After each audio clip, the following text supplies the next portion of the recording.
Good evening and welcome back to Avenue Zero. Tonight we journey deep into Alaska, where the snow never melts, the silence hides secrets, and survival isn't always guaranteed.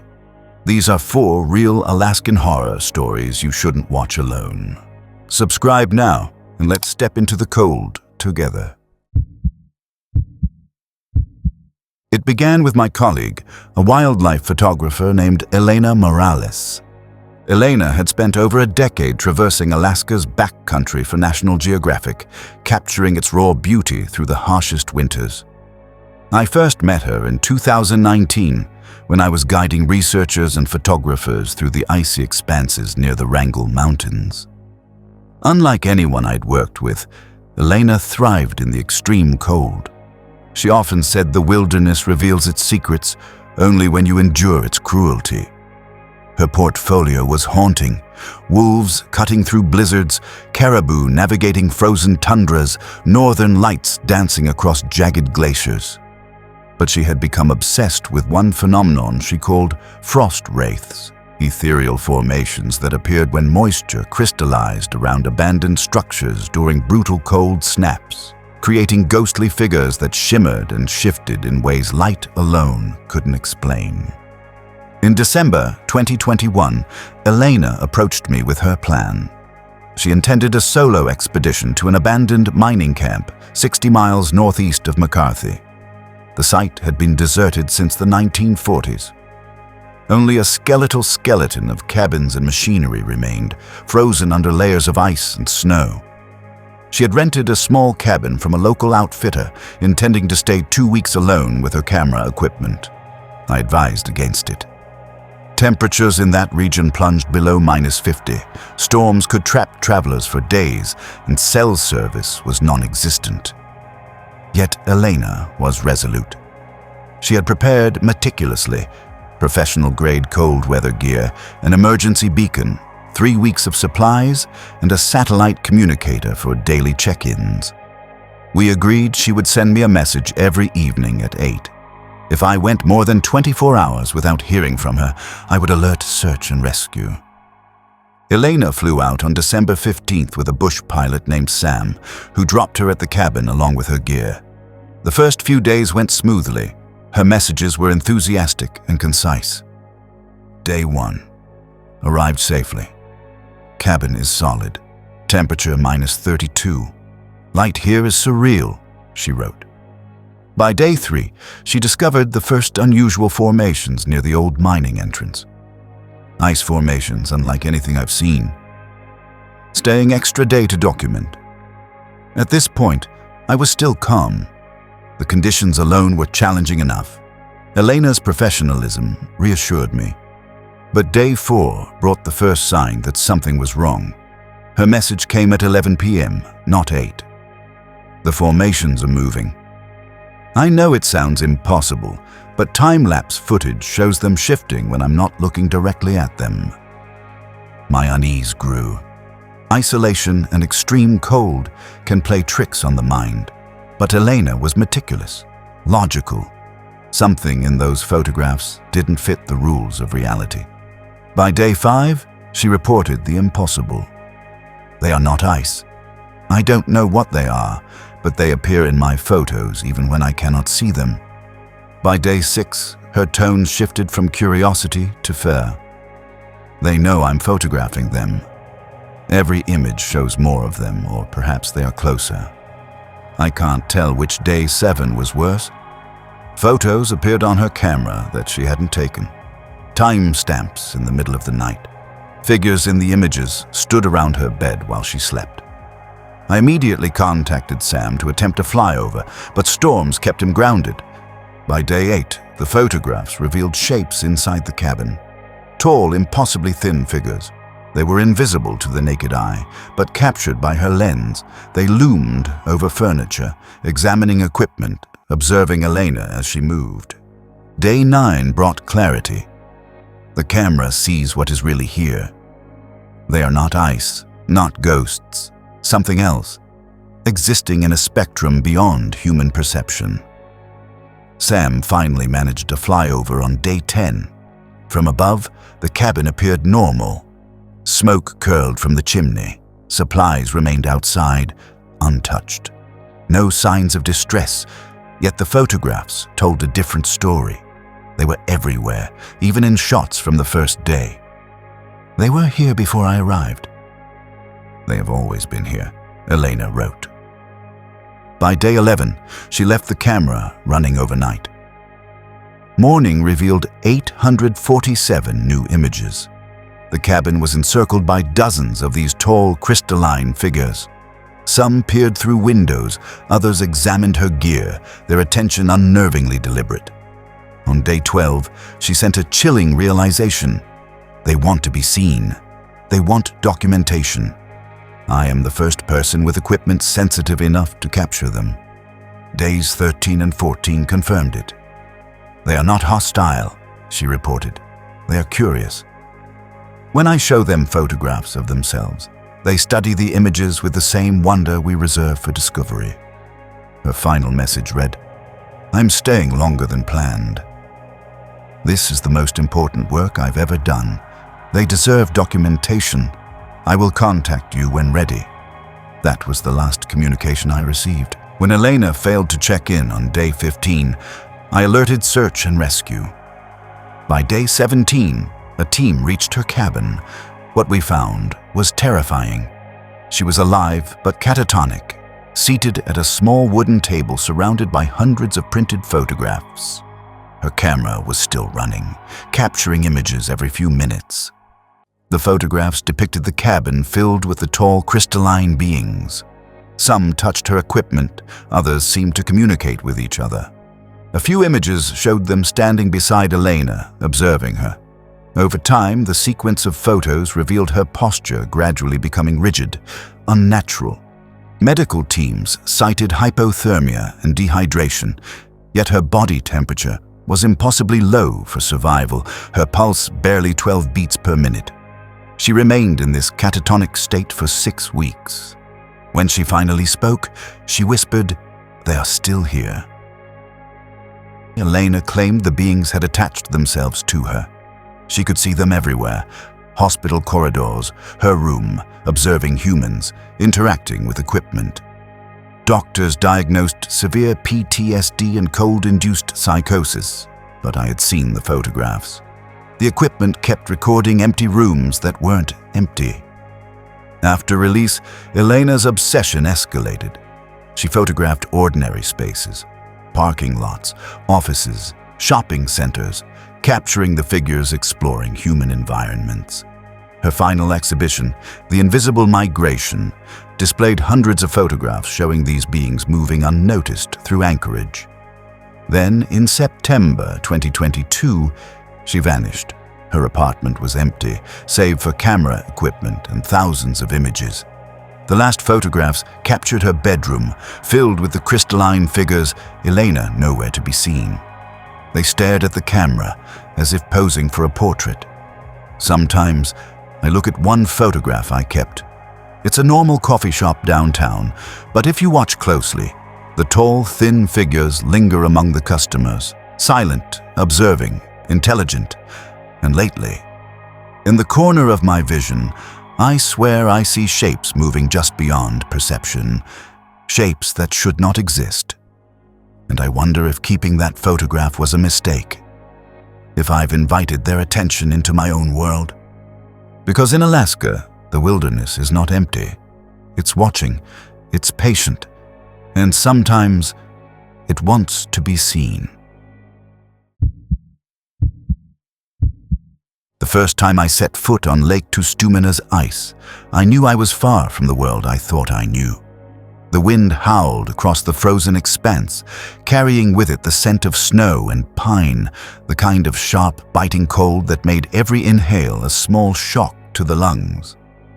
I had come here for the challenge, to test a skill that had been in my family for generations, ice fishing. But Alaska has a way of hiding things that don't want to be found. I grew up in Ireland. My grandfather's hands always calloused, always wet from handling nets and lines, teaching me to read the water as if it spoke a language only the patient could understand. I had inherited his gear, a set of hand-forged hooks and lines, each marked with years of wear and secrets. I thought I knew the limits of patience, of focus, of solitude. I was wrong. It was January 2024 when I first drove the snowmobile along the icy trail that led to Tustumena Lake, 60 miles northwest of Anchorage. The road was a frozen ribbon, barely distinguishable from the surrounding tundra, lined with skeletal trees dusted in snow. The sky hung low, heavy with storm clouds, threatening to erase the world in white at any moment. As I approached the lake, a sense of isolation settled over me like a second layer of skin. No birds, no rustle of animals, just the wind and the distant creak of ice. I had chosen a section of the lake my grandfather would have called the deep end, where the water drops off suddenly, plunging hundreds of feet into darkness. Geological surveys showed hints of underwater springs, areas that refused to freeze completely even in the harshest cold. It was here that I set up my small ice shelter, the walls of canvas stiff and shivering in the wind, and began to prepare. The first few hours were uneventful. The familiar rhythm of auger into ice, hole into water, line lowered slowly. It was comforting. The way my grandfather taught me, you don't just catch fish, you listen. But something was different that day. The water felt too still. Even the ice beneath my shelter seemed to hum faintly, as though aware of my presence. Shadows from the flickering lantern danced across the walls, stretching and shrinking unnaturally. I shook it off. Then I saw it on the camera. At first I thought it was a log, or a shadow of the rocks on the lake bed 60 feet down, but as I adjusted the angle and increased the light, the shapes revealed themselves. Rectangular, geometric, clearly constructed. 12 feet long, 4 feet wide, formed of stones fitted together like some ancient masonry. My breath caught. This shouldn't exist. Nothing could survive here before the glaciers receded. Nothing human, anyway. I lowered my line with the weighted hook my grandfather had taught me to prepare. The hook touched the bottom, but the sensation was wrong. The weight didn't rest on mud or rock. It tapped hollow, like striking a buried crate. And then it tugged back. Not the thrashing of a fish. Something deliberate. Something intelligent. My heart pounded in my chest. I pulled up 20 feet before the line jerked violently and the hook snapped free. I fell backward, the shelter rattling around me. When I examined the line, the familiar hook had been replaced. A carved bone, pale and almost translucent with a faint green-blue glow, attached by a knot I did not recognize. Symbols ran across its surface, shifting subtly in the lantern's light. Fear prickled my spine. Logic screamed at me to retreat, to leave the lake behind, to forget this encounter entirely. But curiosity, ancient, foolish, insistent, won. I lowered the hook again, camera in place, heart hammering, eyes fixed on the black water. The water moved. Slowly, almost imperceptibly, shapes began to form around the hook.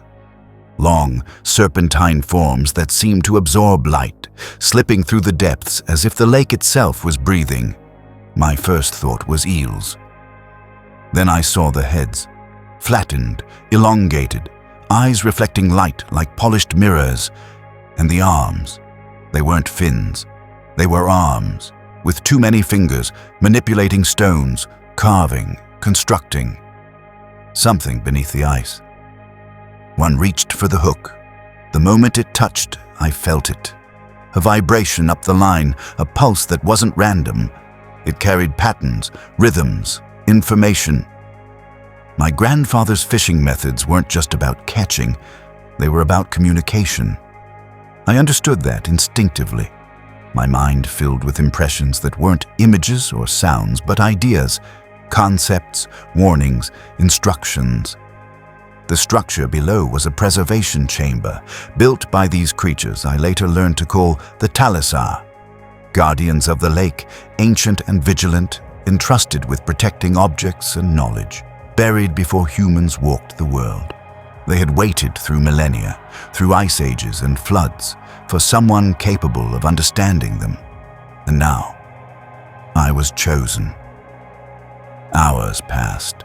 The Talisar guided me through visions of other lakes, other chambers, each containing knowledge not meant for humanity. Artifacts, biological specimens, technological devices far beyond our current science. They showed me the consequences of disturbance, how careless intrusion could unravel ecosystems, attract attention, and unleash forces far beyond human comprehension. The bone hook was warm in my hands. Its glow pulsed with the rhythm of the lake. Every vibration through the line conveyed instructions, locations of other chambers, methods to protect them, the ancient pact my family had once honored. By dawn, the lake seemed to breathe with me. The snowstorm had passed, leaving a quiet so complete it pressed into the ears an emptiness that felt alive. I returned to shore, the equipment normal, the lake silent, but I was changed. The knowledge persisted, integrated into my mind in a way that was impossible to explain.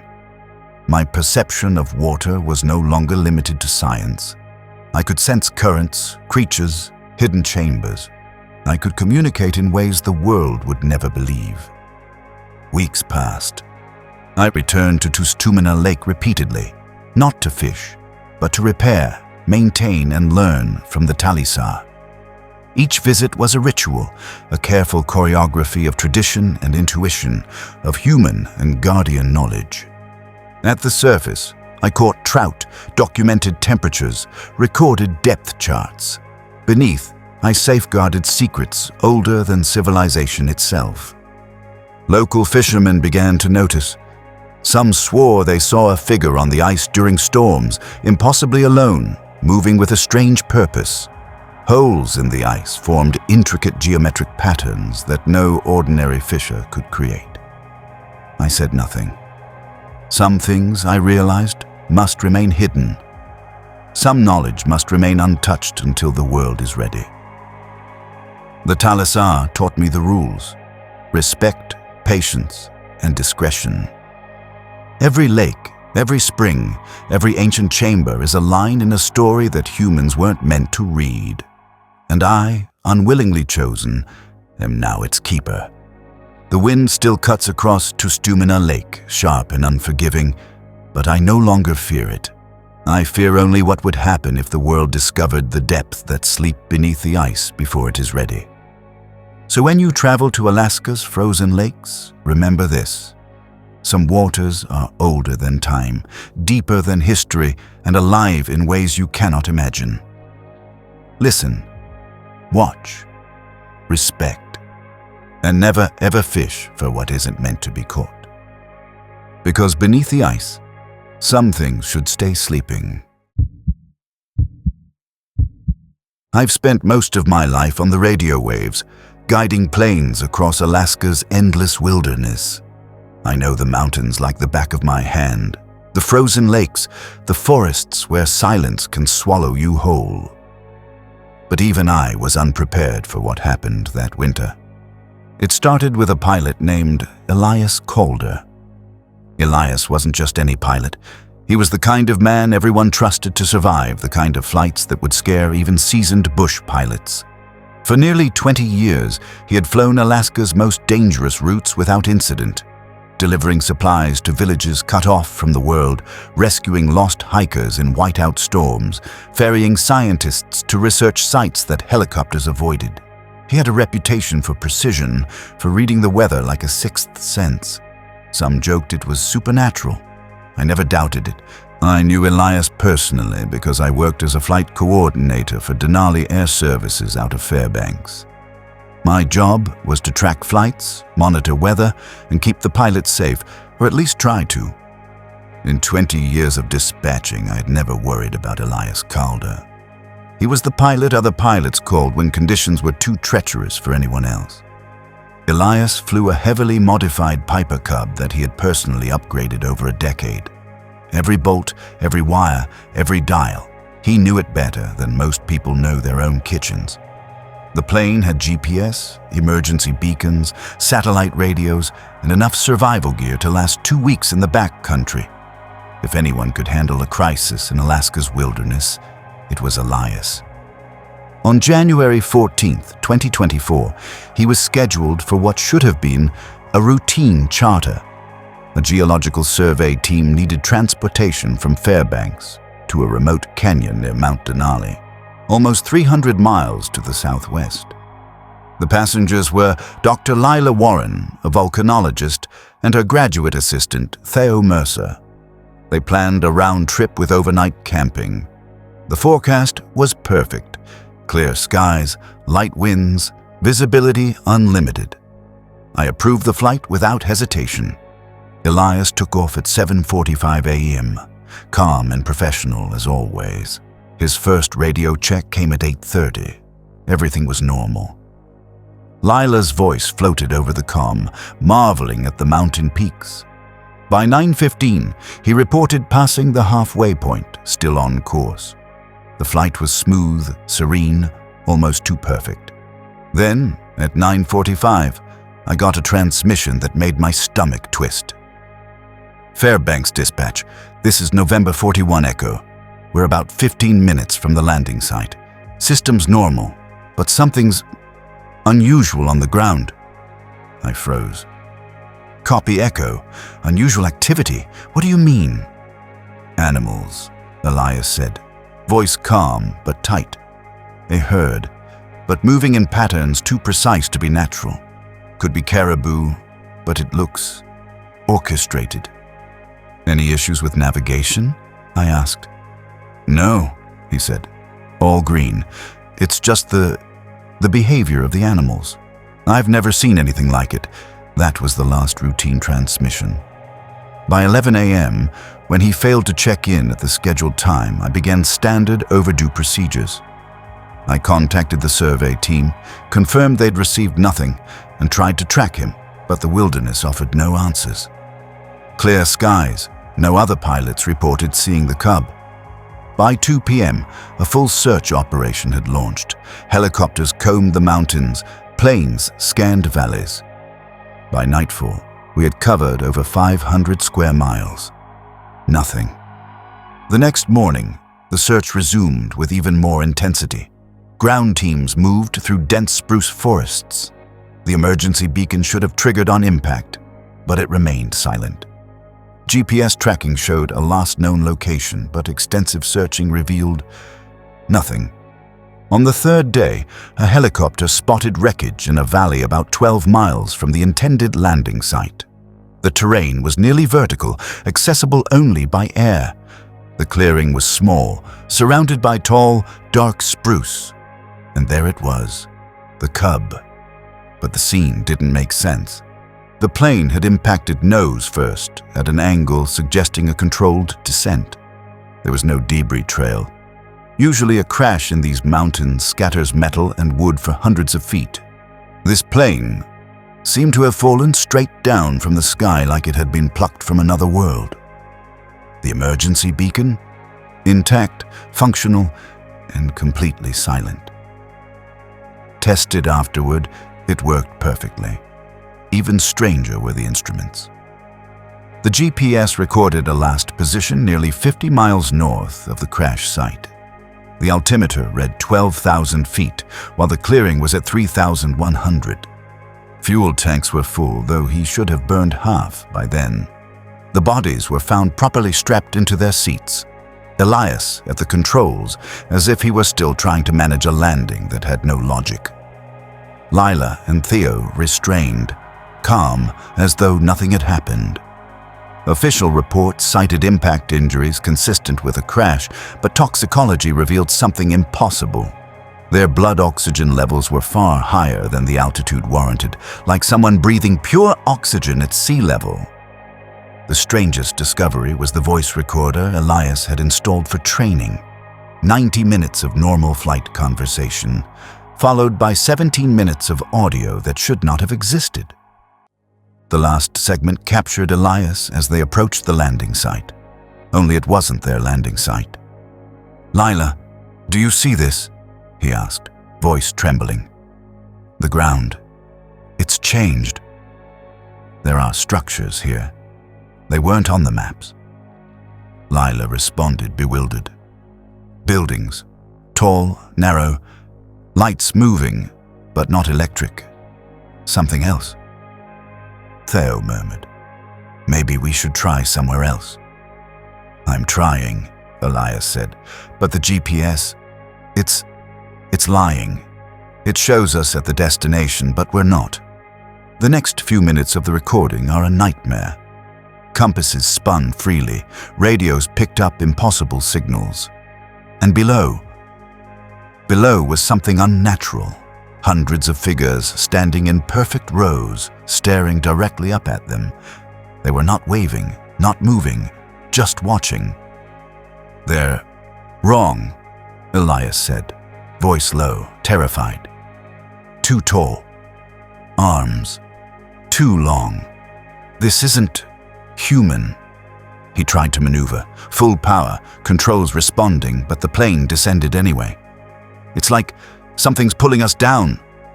Altimeter climbing, but we're falling, sun's setting in the north. The last calm words before impact. We are not where we think we are. This is not when we think it is. And I don't think we'll crash where our bodies will be found. Then, silence. Official investigations blamed spatial disorientation, equipment malfunctions, but every system had been tested, every log checked. Weather data confirmed clear skies, yet the instruments had all been working and lying. Months later, a hiker claimed to have found parts of the Cub 60 miles from the crash. Photographs showed a wing section painted in Elias's personal scheme. When authorities searched, nothing existed. The photos had transformed into rock formations. Other pilots reported strange anomalies over the same area. Compasses spinning, GPS showing destinations that weren't on any map. Some escaped. Others never returned. The locals call it the shifting zone.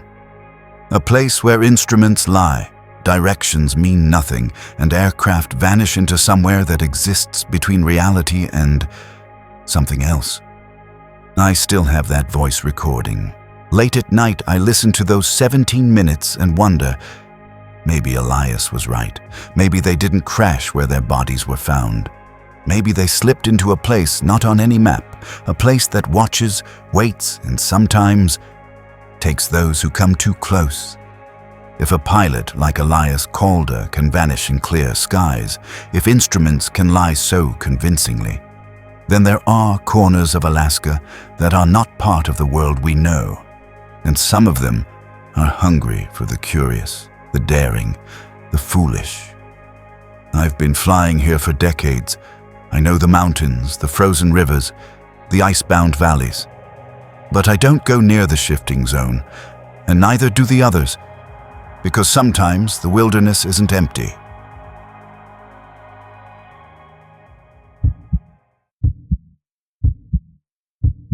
My name is William Rodriguez, and the story I'm about to share still keeps me awake at night. I wasn't just a witness to it. I was the one who found the remains of what was left behind. In the fall of 2022, deep in Alaska's interior, I stumbled upon an abandoned homestead. Officially, the government claimed it was condemned due to unstable soil and environmental hazards. That's the paperwork version. The truth was stranger, far darker, and it's the reason I will never set foot in that forest again. It began a few years earlier with a man named Daniel Mercer. Daniel wasn't like the others who tried their luck in the Alaskan wilderness. He wasn't a drifter or a failed gold prospector.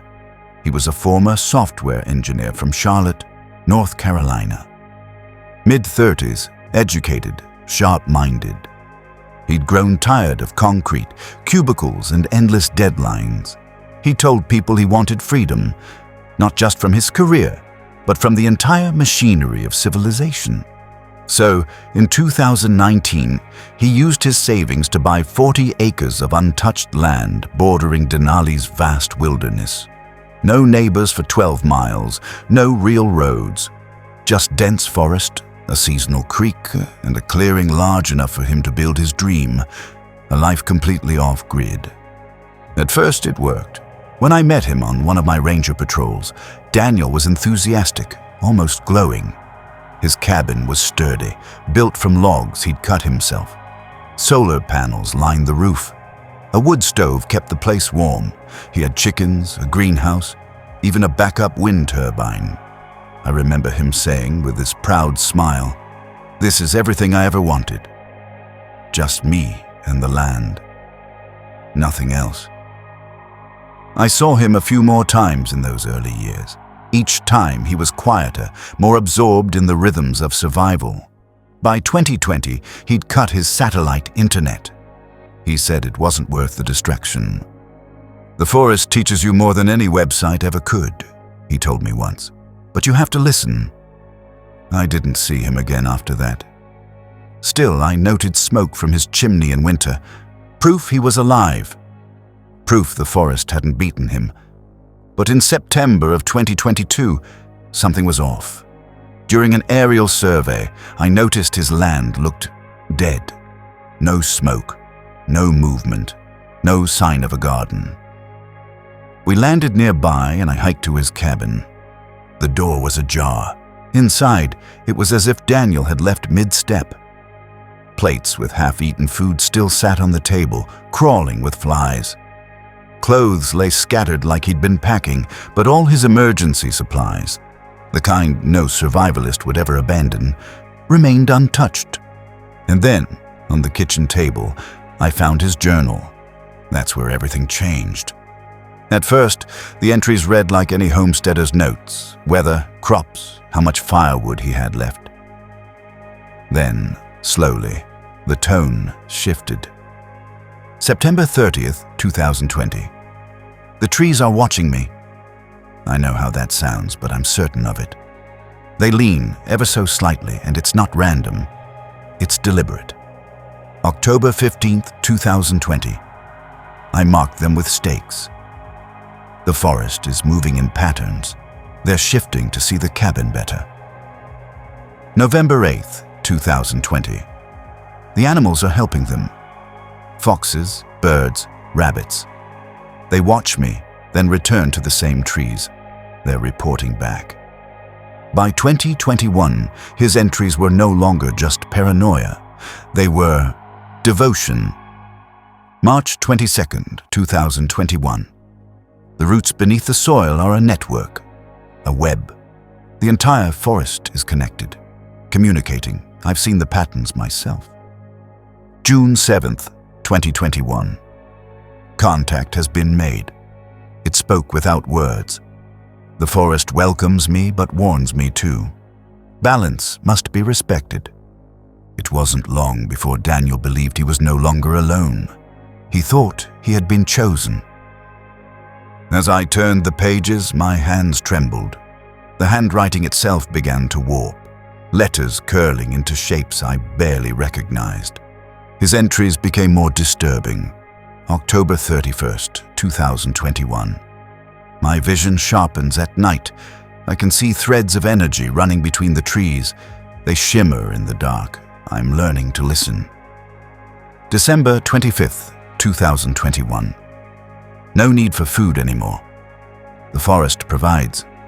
It feeds me, though I cannot explain how. I feel strong, connected. February 10th, 2022. My skin, patches of green, small roots growing from my feet when I sleep. They burrow into the floorboards, searching for soil. By March, Daniel was gone. What was left on the pages wasn't a man writing, but something else taking over his hand. March 15th, 2022. Tomorrow I will be complete.